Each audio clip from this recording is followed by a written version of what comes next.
Okay, so before we'll come to the vice presidential sweepstakes. I want to go back to the debate. EJ, what will you be looking for next Thursday when President Biden and Donald Trump square off in Atlanta? Well, I think what we should look for is sort of previewed by the problems Trump has had in messaging this debate.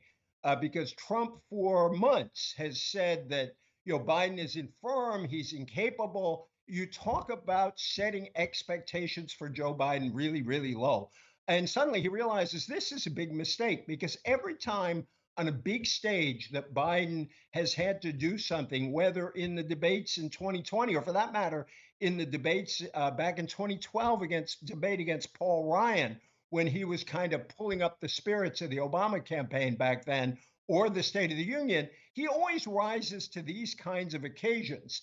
And I think he's likely to do that again. So Trump was trying to say, well, he'll be, hyped up, implying he'll be on drugs or something, but he couldn't stick with that in the course of his speech. So that's one thing I'm looking for. On Biden's side, I'm looking for his doing two things that are a bit in conflict. He really wants to rally his base because if he can pull Democratic groups back to him, he could rise in the polls pretty quick.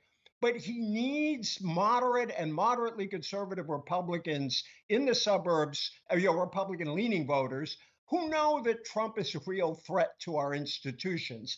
And so I think he's going to be throwing out a democracy and respect our institutions message. With Trump, he needs to be reassuring to conservatives who don't like Biden but don't trust him. And I'm just not sure he can pull that off. So, at the risk of lowering expectations for Trump, I think he's going to have a really hard time walking his line, much harder than Biden will have walking the one he has to go.